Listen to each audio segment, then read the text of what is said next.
Welcome back to another episode of Payrolling. On today's episode, I am joined by Matt Umholtz. Matt is the president of Alliance HCM, one of the largest independent payroll providers in America with about 150 employees. He's the original founder of PaySphere, which he grew to one of the top businesses in Houston, Texas. Recognized on the Inc. 5000 multiple times, recognized as one of the best places to work before their merger with Alliance HCM, where they own their own tech stack. And what they do really, really well is attack niches. And that's what we're going to discuss in this episode is how can you carve out your niche? What does that look like? What is a niche? And how can you live through that survive to thrive curve, as Matt calls it, when attacking a niche or even just starting your payroll bureau? Make sure you hang in there till the end because we give a ton of valuable tips away throughout the episode that are going to help you to grow and improve your payroll bureau. Thank you so much for joining us. Let's grow.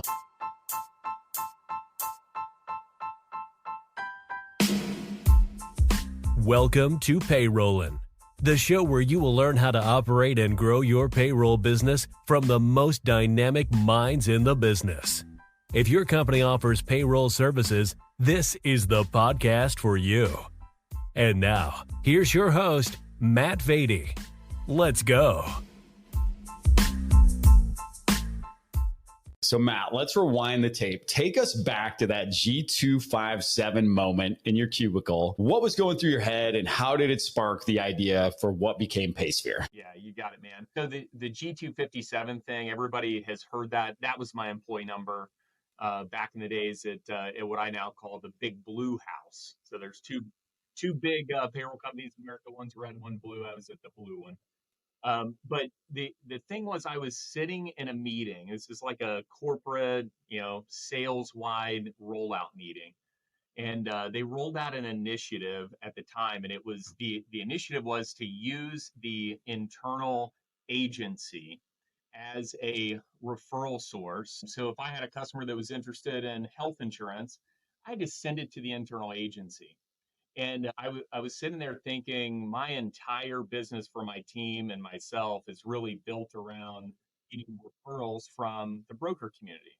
So I asked, well, how's that going to work?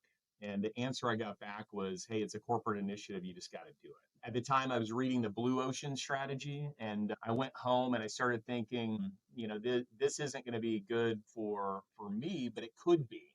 And the way it could be good is if I took the opposite approach and went after, that channel in a different way, because the company I was at the time was going to compete directly with my referral channel. So at that moment, decided to start thinking about starting a payroll company, which is crazy, right? You're at a big publicly traded company doing extremely well. And then all of a sudden you're like, I'm going to leave. But the genesis of the name PaySphere came from Sphere of Influence.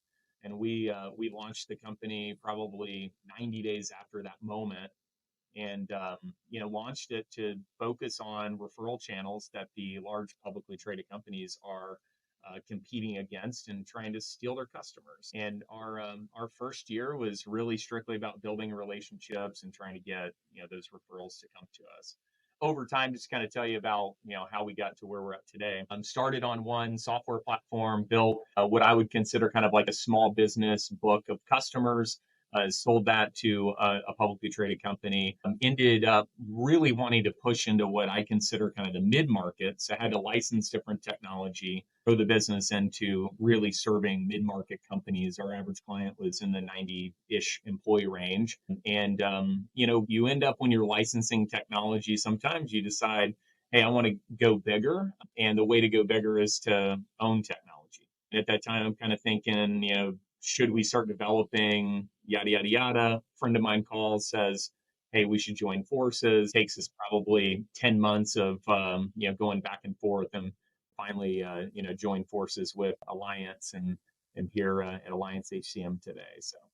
So when you finally started PaySphere, I've been in the same boat. You were at the Big Blue House. Is that what you called it? Yeah, Big Blue I was at the Big Red Machine. So, so we had similar sort of starting points. And I had the instinct when I first started where it was like, all right, whatever revenue we can get, bring it in the door. So to your point, if my referral channels, people I had relationships with brought me 150 employee manufacturing company one day and a 5-person dentist the next day, I'd take it all, right? And you need ASO? Great, I'll do ASO. You need payroll? Great, I'll do payroll. We literally didn't even offer payroll when we started. We didn't want to. And then we had to quickly, like our first 3 customers were like, oh, well, we're not just going to do an ASO without payroll. You've got to do payroll. We're like, geez, I remember when I was at the Big Red Machine, everybody told me they wanted it without payroll. So now I was trying to offer it without payroll. But so I know the instinct to take on all different things. Like, how did that look for you when you were trying to get started? Like, were you taking on a bunch of different industries, a bunch of different client types? Yeah.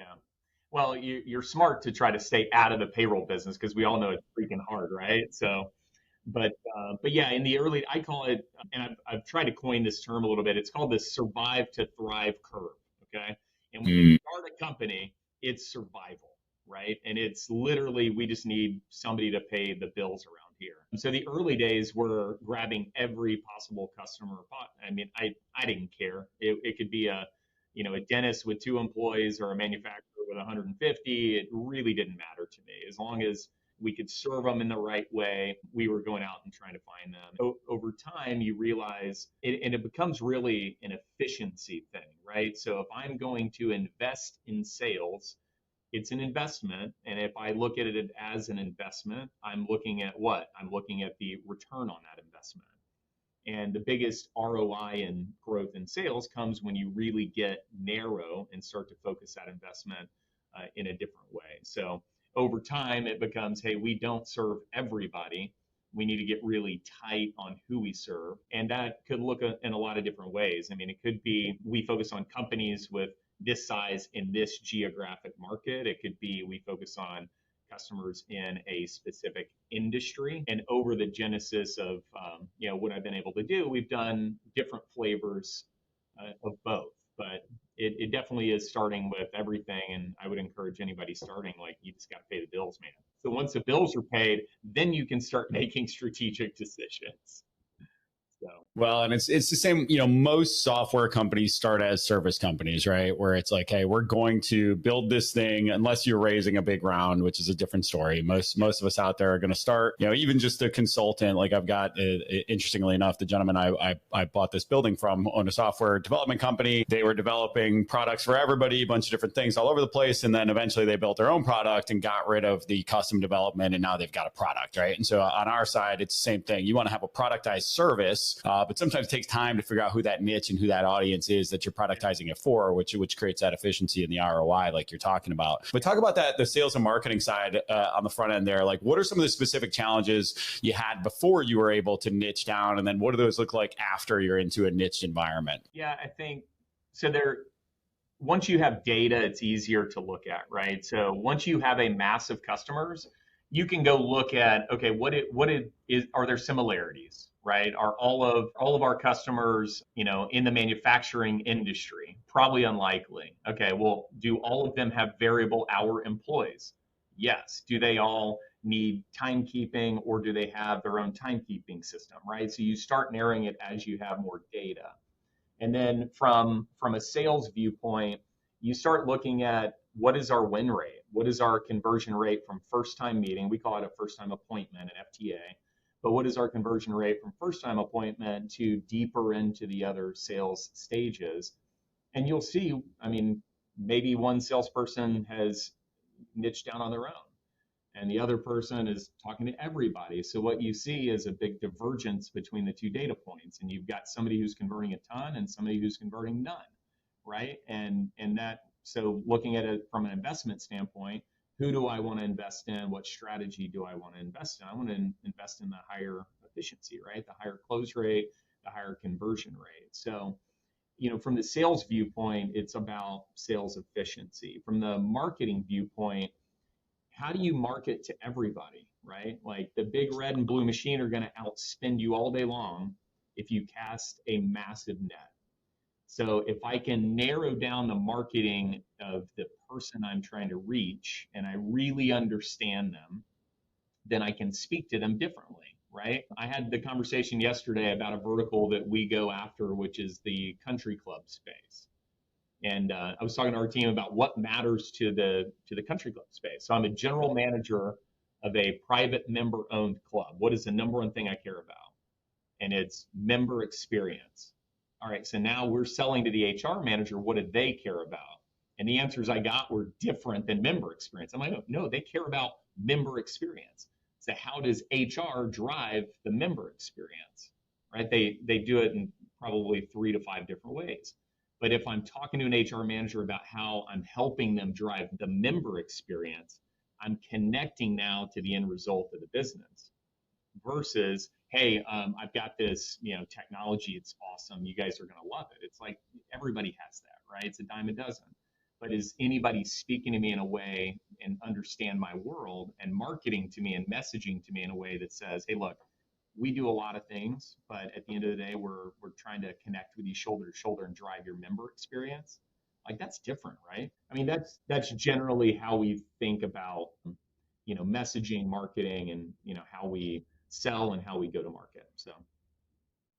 Well, and it's interesting because if you go to any of our big national competitors' websites, you're going to see a tab at the top of their menu that says industries. And then you're going to drop down and it's going to be a slightly different variation of each landing page where they talk it a little bit in the lingo of that industry. But it's like, do you really specialize in it? And I think about, as you're saying that, I hate to admit this on the pod, but I'm sure somebody from this company listens. We just lost a deal recently. One of our clients that was with us, now they were outgrowing us and they were kind of going to move on one way or the other, but we lost them to a company called GovCon Payroll because they're government contractors. And so when they see, they get a phone call from a company who says, hey, we predominantly serve government contractors. Does Guru predominantly serve government contractors? No, we absolutely do not, right? But they were a tech company, which we do predominantly serve. So there was a little bit of, which niche do we follow? Again, they were starting to outgrow our target market. So it was a fine juncture to leave, but it was very clear that regardless of, I'm not going to say there's no truth in like how much difference there was in being served as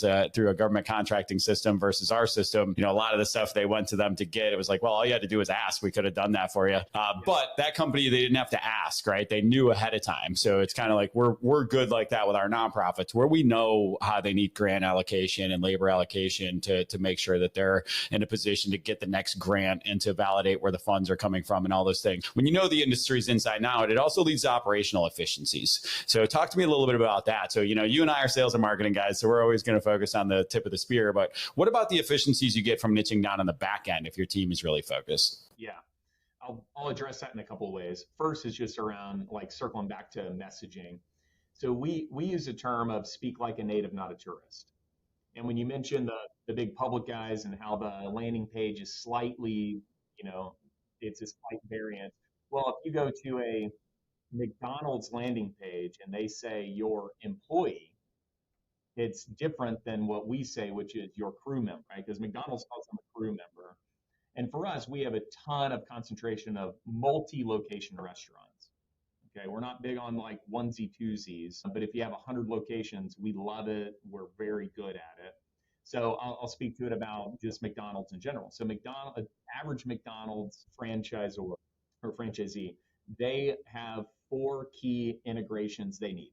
Okay, and those integrations often, right now, they're going through a bit of a change with their workforce management integration. But we can go and speak to them directly of like, hey, we know you have these 4 needs and we solve them. Here's marketing collateral. Here's a video. Here's a how-to. We have an operations team that is, we have 2 people that are experts in McDonald's and they implement McDonald's exclusively. So they know those integrations from start to finish. You're not going to have to explain McDonald's, your integrations, what your life's like. You're not going to have to say crew member. They know it's a crew member. It just, all of that eliminates the in-depth discovery needed that if I didn't know the industry, I have to spend a lot more time with the customer. And then the outcome is probably not as good because I missed something because they forget to tell me, right? We know the questions they're going to ask. We're prepared. And there's going to be a little nuance to every business, even if they're in the same vertical. But generally, we know all the pieces of the puzzle and we know what they need. So it gives us efficiency in how to implement and support them.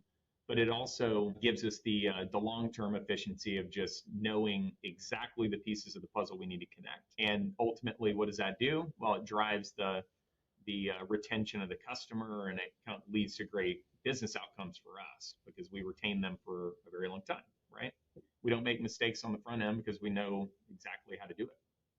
Well, and that's an interesting perspective for a multitude of reasons. So we think about I love that, speak like a native, not a tourist. I mean, that's such an interesting and simple way to frame that. And we all get it immediately when we hear it. And, I'm sure there's this, it's funny because we've given the example on here 100 times. If I go into a CPA firm and I say, hey, we're obviously going in there begging for referrals, but it's like, what can we refer to you? Oh, anything and everything. I'll take, we do construction, we do landscaping, we do manufacturing, we do dentists, I'm like, well, you're not going to get any referrals from me because I don't know who to refer to you. And I'm not going to refer, I'm not going to refer one of my key accounts to a generalist who doesn't understand the industry. Whereas if you walk in my office today right now and you say, I'm a CPA that works with 100 other payroll companies and I know your ins and outs and I can help you get all your finances in order. Fantastic. I'm going to take that meeting because I want to hear which of my peers you're working with, how you're serving them differently than you're serving the other people in the market. Like we all want that intel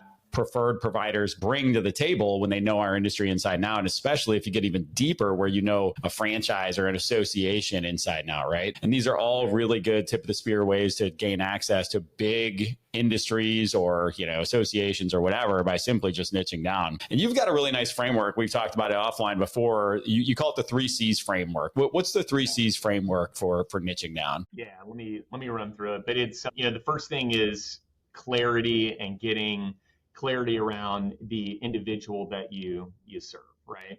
And from a marketing viewpoint, if I get really clear on the person, so we talk about McDonald's or country clubs or whatever the vertical may be, but if I can get really clear, then I can also meet them where they are.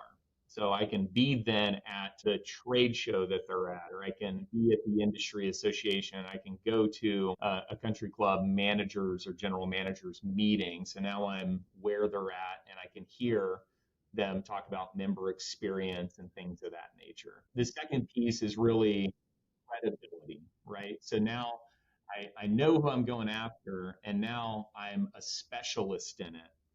So I have natural credibility. And when I'm talking to a multi-location restaurant and I say, look, we work with over 50% of the Domino's in the country. We work with thousands of McDonald's locations. We pay over 40% of the Buffalo Wild Wings employees in the country. What are they thinking on the other side? They're like, well, man, they know this. They know this business, right? And I could keep going on the other brands and name drop and things like that because we built concentration over time. So we have natural credibility. And then once you have a mass of people, so I've got, and the last C is the compounding effect of it. But if I have a mass of individuals, now I can just continue to compound on the engine I've already built. And you mentioned referrals. So, I'm able to call and say, look, I know you guys know, thousands of other restaurant owners. I'm not asking for, every name that you have, but who are, 5 you'd recommend I give a ring to that are like this, right? So, yeah, at any rate, yeah. Well, I think it's interesting too. So early on, people have heard me tell this story on the podcast before. If you knew this one, I bought the domain dentalpayroll.com. I often say my biggest regret is not starting this business and just selling payroll to just dentists for as long as humanly possible, right? Like one product, one market, get as finely niched as you can. Guess what? You're going to understand what upsell opportunities they need, what other ancillary products and services they need. Like you'll understand all that. You'll be able to land and expand, but like the more focused you stay, like you're talking about the compounding of the referral, just the knowledge that you understand how to serve the account, the ability to find them. We went to, there's a really big national dental conference that was right here in Atlanta. It's about 3 hours up the road from me. So I drove out there in 2010 or whatever it was. There was just hundreds of vendors in there that also are niche down in the dental space. So now I'm walking around the outside of the room talking to all the vendors going, hey, how do you guys find prospects? What can we do to lead share? What can we do to collaborate? How can we refer you? When does it make sense? And so now you've developed a name inside of an industry. IPPA is a great example, right? Like when you go work the vendor room at the IPPA, you see a whole bunch of people catering their message and niching down to payroll providers. Do they serve other industries? Sure.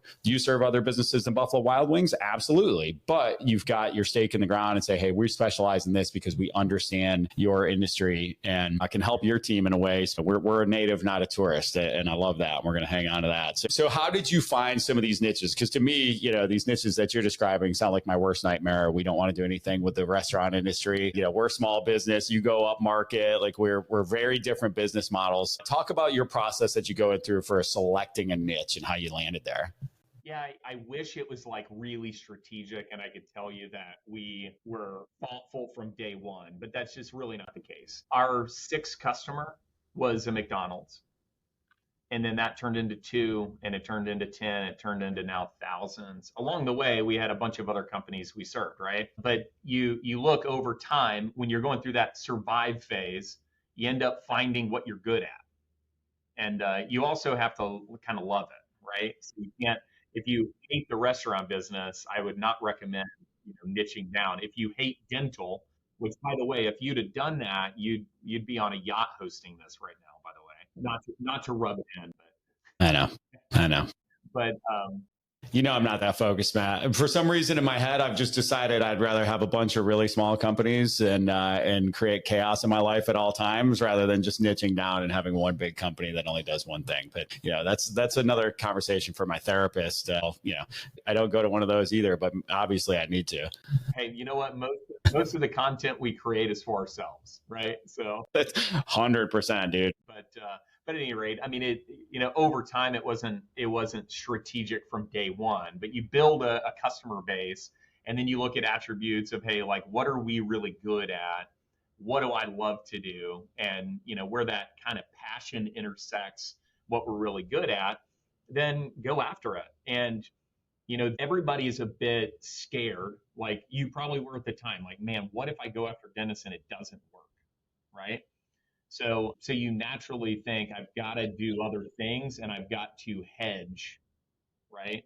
I mean, that's how I know I've thought that way for sure. Like I've got to hedge and do this other thing because what if that dries up? But if you look at the math, so we'll do some math and I don't mean to rub it in, but I know there are at least 30,000 dental practices in America because I've sized that market and we do have a vertical there. So 30,000 dental practices. The average dental practice in America is about 15 employees.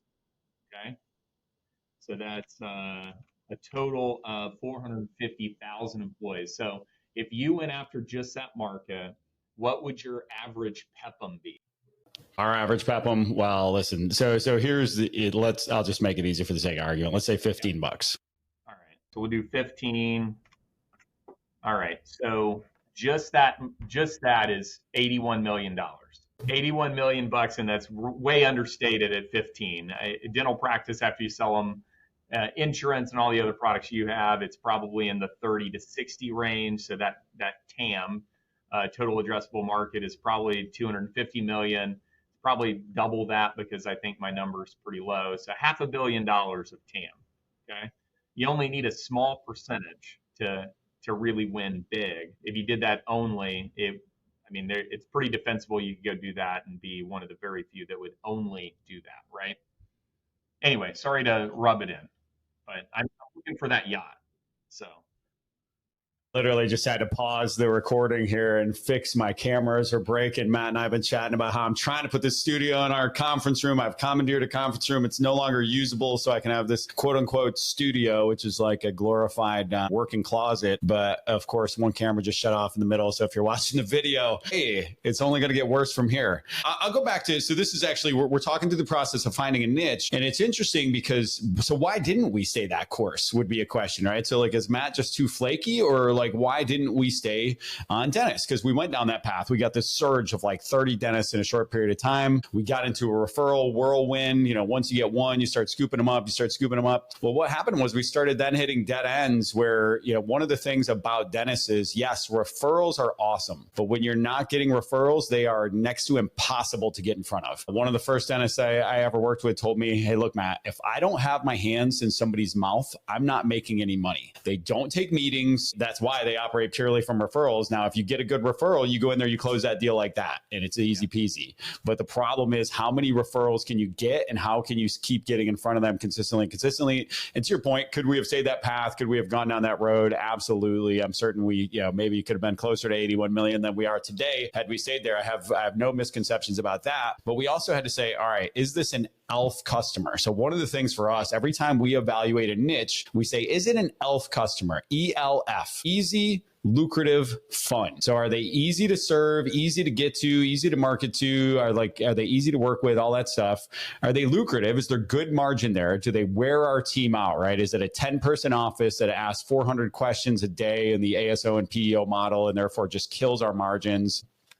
And are they fun? Are they easy? Are they good to work with? So that's one of the reasons why we don't work with restaurants, because we aren't working with the corporate team. We're working with the solo owner who's a total jerk to our team every time he calls over here. And we're going, that does not fit the ELF model, right? So we're very diligent about when we're picking a niche that we're going to go after. That's why we love nonprofits. That's why we love tech companies. That's why the niches that we do because we sniff test them against the ELF model before we go down that path. I would say our dentists, for the most part, they probably don't check the two first boxes as well as you'd like, right? They tend to be super hands-off, which means in an ASO PEO model that it's going to create a lot of confusion between the hygienist, the teammates, the ranking file, and the dentist. They're calling over here asking questions that the dentist doesn't even know the answer to, and we don't know the answer to sometimes. And so it can be muddy from a service perspective, but they're great to work with. I love all the dentists that we work with, but then there's a bunch of other headwinds in that industry in terms of DSOs and all that kind of stuff and M&A activity that make it a little, it's not my favorite industry to go after, but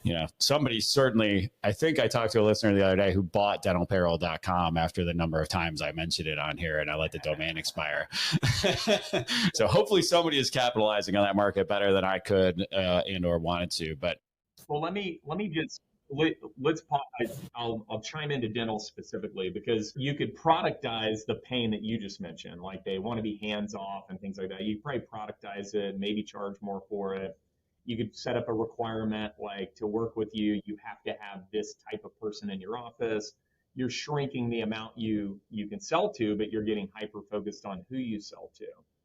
But then there's higher ticket items, right? Yeah, you could leverage, a higher price product to compensate for the ones you don't want to serve. But that's just getting narrower and narrower. So then you run into lead flow, right? I don't have enough of those people to talk to. So if you go become the preferred payroll provider for the dental association in your state, you can do that. You can go to all the big national shows, you can go to regional shows, and then you can really at those shows start figuring out who sells to the dentist, like you mentioned, right? So who else sells to a dentist, and do they have a salesperson or a model where they could actually get me into that dental practice? So we do dental as well, but we don't really love going to market dentist by dentist. Okay. So we went and said, who else sells to dentists? And in the dental world, there are consumable products and people that sell dental machinery and things to dental practices. There's really two big ones in the country. One of them is called Patterson Dental, and Patterson has 800 salespeople. And those 800 salespeople now have the Alliance product in their bag to sell. So that's how we got in front of more dental practices without a classic feet in the street, go door to door model. It's how do we get into a bunch of them without investing in sales resources? And there are other, people that sell in a dental practice you can do that with as well. But at any rate, there's the point there is you don't have to think, if you're out there listening, that I've got to go hire 10 salespeople to do this. It's how do I want to go to market? Who do I want selling the product? And then how do we put resources around the sales methodology we chose, which could be a partner strategy, right? If I want to go after it full force, maybe I choose a different path. Well, you've got to be exercising the 1+1=11 model, no matter which area you're focused on, right? From a sales and biz dev perspective, especially if you're a solo founder, whether it's just the old playbook of, hey, I'm going to go into CPAs every week and I'm going to beat on the door and say, hey, who you got for me, right? Like, obviously we want to get a little more strategic than that, but that's step one is like, hey, I shouldn't be spending all my time trying to sell individually to accounts. I mean, there's a reason ADP and Paychex have CPA centric reps just calling on CPAs all day, every day, working those leads. I mean, they're calling on literally nobody but CPAs. And when your CPA friends like mine do, they tell me, hey, Matt, it doesn't matter that ADP rep brought by cookies last week. We don't pay any attention to them. Well, 4 of the partners do because they're there every week, right? And like I see them, out having lunch every week, and you think they don't get any leads from that? Do you think they take your partners to lunch because they're not getting any leads? Like, so that stuff matters, staying top of mind. And it's hard as an owner to get out there and keep pounding the streets and show up at the CPA office with the tchotchkes and the stuff. But guess what? Our biggest competitors are doing it because it works. And same thing, whether it's a Patterson team and you want to get into that team meeting, we talk to all of our referral partners. If there are people like, we'll use Patterson as the example. If there are people like that we really want to have our product in their bag, like we do with our PEO, with a lot of our partners there, we want to be on your sales team on your sales team meeting at least once a month. Yep. Like, if not, then it's not really going to be a partnership. It's just going to be like hey, whenever we think of you, we'll throw something over the fence. And those are great. We've got to have those too. But like partnerships we're in each other's team meetings. We're natives. We're not tourists on that front as well, right? We understand how it works at Patterson or whoever the partner is and how they get comped and why this matters to them, why it doesn't matter to them, and who the people are there that are going to get it and going to produce. Because if Patterson's got 200 reps or whatever you said, there's going to be probably 10 to 20 of them that are going to be the cats out there that really understand it, figure out how to get it in the right hands at the right time, and maximize the comp associated with it, because that's how that goes, right? All right. So, let's talk about that. What were some of the surprises as you look at, what we can say on dentist, we can say on restaurant, whatever. And it's good to hear, I'll say this is like, as a founder, if you're leading sales on your own, you've got to just pick one niche and just run after it. As you start developing reps, then you can go, hey, you're my nonprofit guy, you're my time and attendance, woman, you're my, whatever. If you want to segment by product, if you want to segment by market. To your earlier point, I remember we used to have people that would just gravitate towards getting in the door with a specific talk track and product that was just a piece of it. Maybe it was time and attendance, for your manufacturing clients. It's like, hey, if I know time and attendance inside and out and I'm trying to call on manufacturing, then that's probably a pretty good way to get in the door value proposition wise. And I'm going to end up selling them the full HCM suite. So there's different ways to approach the niching and the targeting. But what were some ways that you were able to focus on lead acceleration and execution in the early days once you guys did start to identify some of these niches? Yeah. We'll talk about like lead marketing in a second. Where my head first went was, when we really chose to double down in the multi-location restaurant space, like we said, hey, we're going after full force. We trained sales reps and we had them just exclusively go do that. And then, a few months in, the close rate and the conversion rate isn't exactly where I thought it should be. So I'm like, hey, to some of our really top sellers, like, why would these people buy from us? Like, just walk me through the story. And why late stage at the end of the buying cycle are they asking for references? And what I found is that we really hadn't architected the sales process and enabled them in the right way. And what I rattled off a second ago of like over 50% of the Domino's, 40% of the Buffalo Wild, all that, like they couldn't articulate that because we never documented and trained them on it. So being able to document that, because somebody has it, often it's the founder and they've got it in their head. So then the sales rep's like, hey, can you join my meeting? I've got 40 people in our sales organization. I can't join meetings like that, right? So it's downloading that, like, why are we really good at it? Who are the key customers? What are the key customer stories? How do they speak, right? Speak like a native.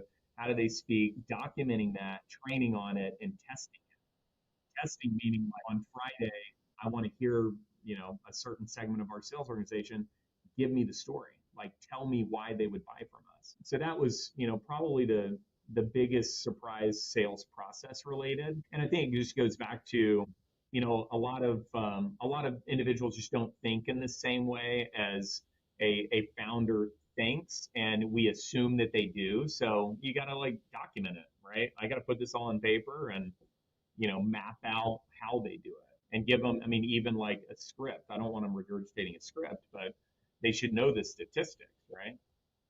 So that was probably one of the bigger surprises.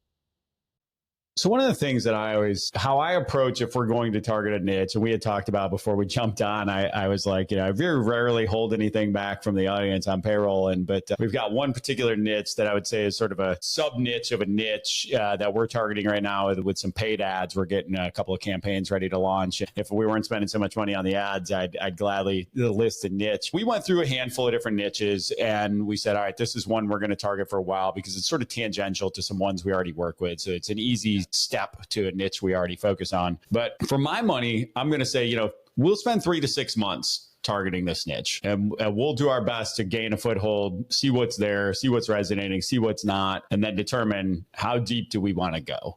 Right. So like from there, it's like, okay, some of these niches, I mean, I talked in here before. I don't know what the website is. I think it's constructionpayroll.com. I think it's that simple. Like, I mean, to me, that's like one of the greatest companies out there because it's like, dude, it's right there. It's constructionpayroll.com, man. Like, and they just crush. I love it because I hate construction. So go that. Exactly. Right. Like, yeah, pick a niche nobody wants to do. Yeah. Well, and that's the other thing too, is like, if you go to the ELF thing, it's like, hey man, what if you're just like, you don't really care. And you're just like, I want a niche that other people don't want. Well, yeah, I mean, restaurants, construction, like that's not where everybody's heading. Like that's where people are trying to run from. Right. So like, those are good areas. Here in South Carolina, we have the opposite. There's a ton of hospitality. So that means a ton of people are trying to target hospitality. So I'm like, even if I wanted to, I wouldn't, I would just be white noise in the hospitality because everybody's already there. But so how do you think about that in terms of like, all right, we've pounded on the dental offices for 6 months now. The traction slowed. Is it a matter of like, one of the things that you're great at and just a tremendous team, and you personally you're great at driving numbers. You're great at being consistent and review, weekly, daily, reviewing the numbers, coaching up your team on when they're missing numbers, where the problem in the sort of supply chain could be if they're missing a number. And so in your world, if we're getting, 3 months in and we're struggling with the dental, we're going to tweak some things. We're going to look at the scripts. We're going to look at what we're saying. We're going to look at how we're approaching it. At what point do you say, maybe this isn't the niche for us? Yeah. I think most people abandon a niche too soon. So I think there's probably a lack of tracking the early numbers. So if I want to look at first time appointments, like, are we able to actually get in front of these people? Do we have the ability to drive meetings? Then I look at, are we moving those forward? So are we converting them into an opportunity? And then from an opportunity, how quickly are we able to move them through a sales cycle? And then what's our close rate on it? And generally, it's the first bucket that's the hardest. Like, I need to get in front of somebody and I need to have a first time meeting.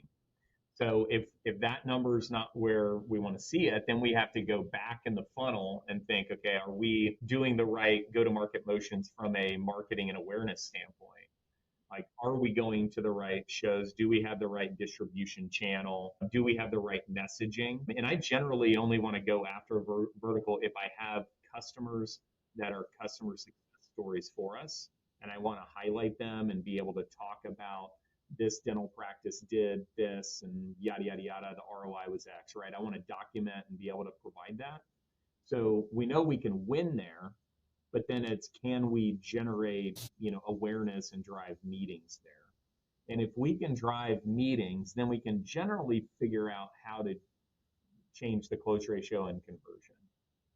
But if we can't drive meetings or our channels aren't working for us, we're going to tweak, and then, you'll have to make a choice to abandon because going back to the earlier comment about ROI on the actual spend, it's an investment, and are we getting a return on that investment or not? If not, then, we have to kill it. But generally people kill it too early.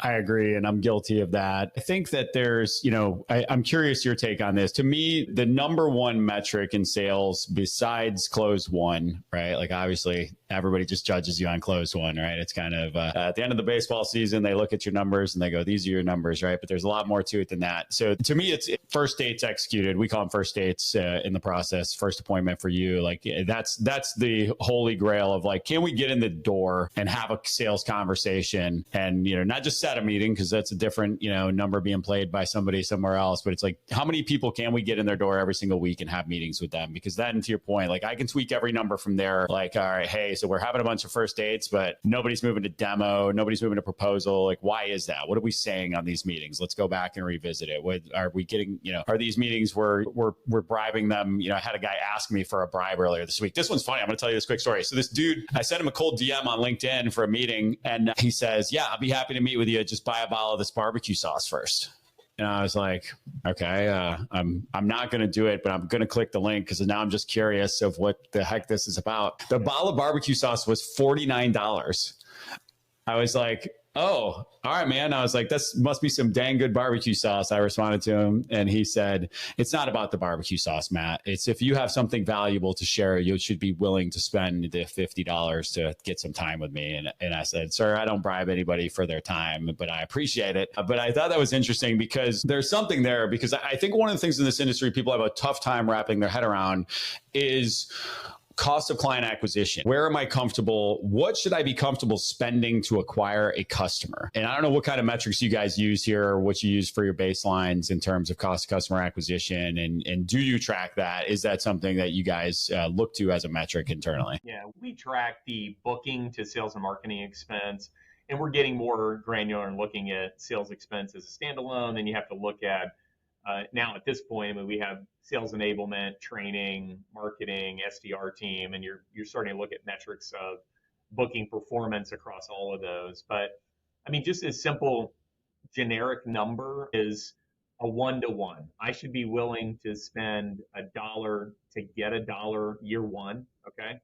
After that, your customer should be profitable probably at the 18-month mark after you take into account implementation, all the other stuff. But 1-to-1, and that would probably be a pretty minimum threshold. I would like to see it higher. I'd like to get a 1.5, even to 2x bookings to sales and marketing expense. Spending $1 to get $1, especially early when somebody's building from nothing, you should be willing to spend that. If you don't invest, you're not going to get a return. It will be a curve.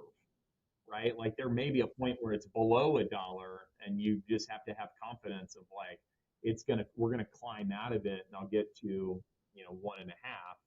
And that usually is, I'm adding sales expense. I have a new sales hire. It's going to take them a while to ramp. I've got a pay-per-click campaign running on this vertical.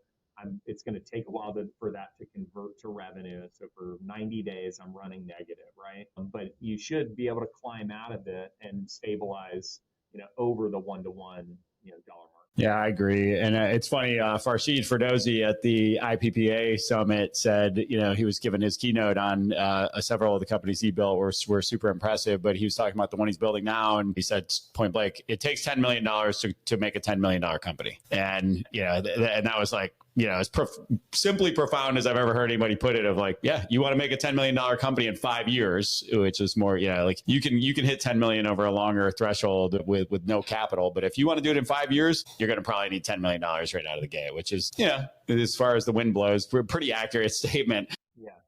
From our side, we think about it like this is, again, you're kind of hit it well there in terms of the maturity, and you have to think in terms of your founder time early on and what you're going to value that at, which we don't really value our time in the early going, and because we're doing all the things. But for us, we look at it, we try to use SaaS metrics in terms of CAC and LTV. So for us, LTV, lifetime customer value, we're looking at how long does the average customer stay with us? Now, what percentage of that are we willing to spend to acquire the customer? And through all of our numbers, it works out to be about 11% of the lifetime value we'd be willing to spend to acquire that customer, which equals out to then about 1/3 of first year annual revenue from the customer. So an easy way to look at that, especially if you're looking to go hire salespeople, is like, are you comfortable? So if they're on a $300,000 quota, giving them $100,000, if that's your only cost of sales and marketing that's going into this, right? Of like, hey, I'm going to hire this one rep. They're going to go out and hammer the pavement. And I know I'm going to have to buy them some marketing stuff, but we're not going to run any paid ads. We're not going to do anything crazy. crazy. It's literally the old feet on the street, going out there, hammering on doors, like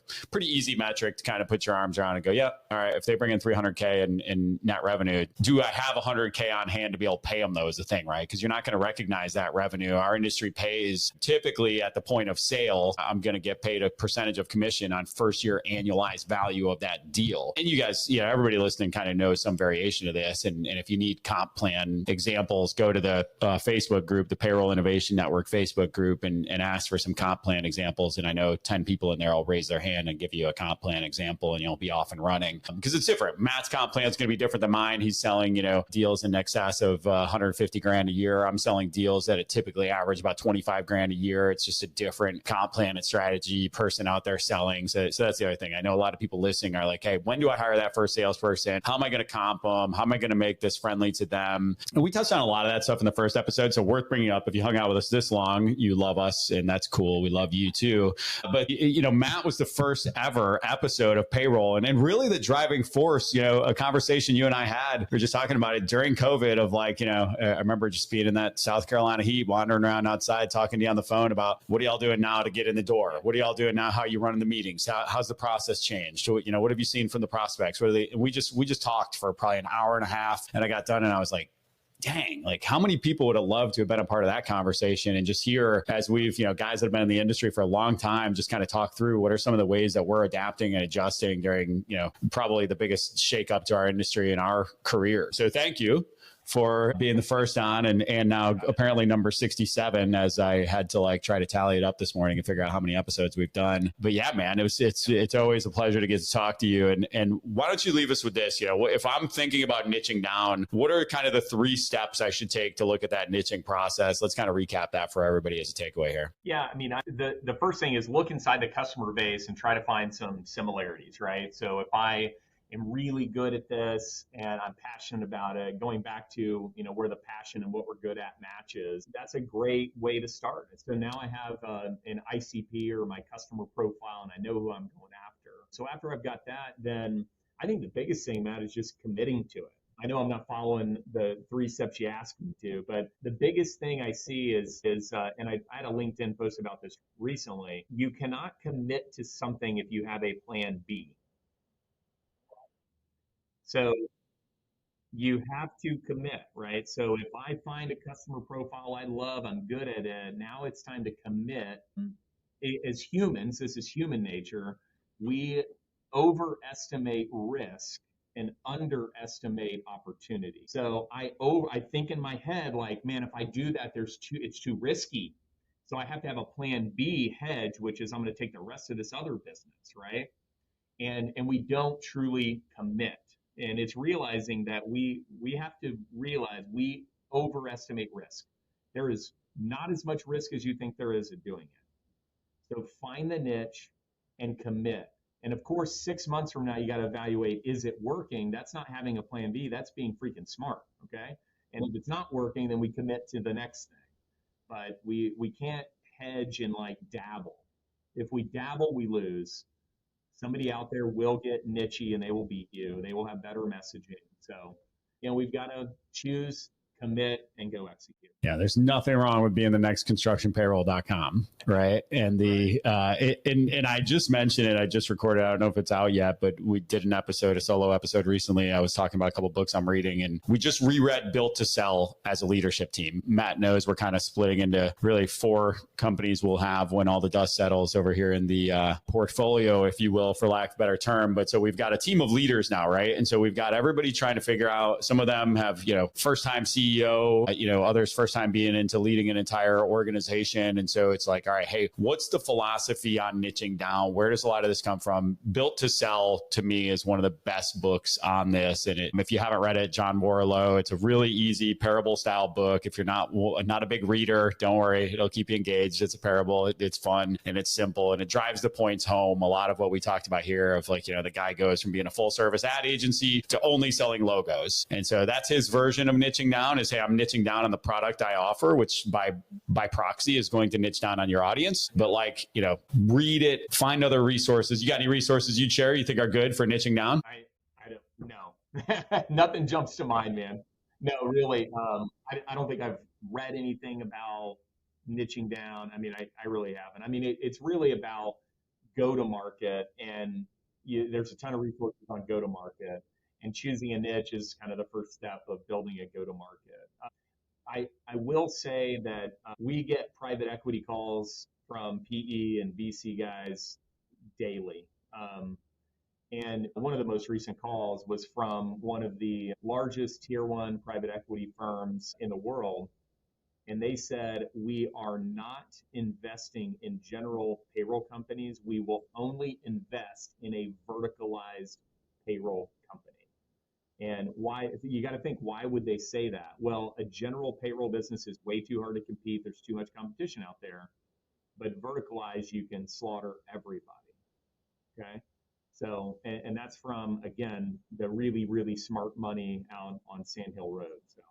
I love it. I love it. And I would say, one final story on this before we hang up here is, the example that always comes to mind for me is T-Sheets. So T-Sheets is a prime example of like, what were they? Just another timekeeping software. It's a million timekeeping softwares. Feature functionality. It's actually a pretty clunky system, pretty hard to use. Like we used to use it for some of our customers when we first started and we didn't have a timekeeping system. And I was like, man, this is not really that great of a time system, but it did one thing.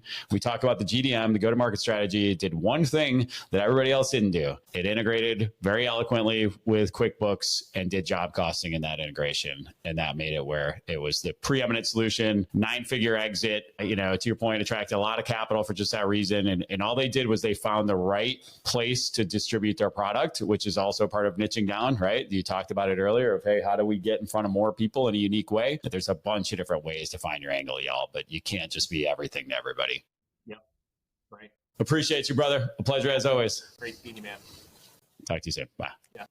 If you enjoyed that episode, please share it with someone else you know who might enjoy it and learn from this.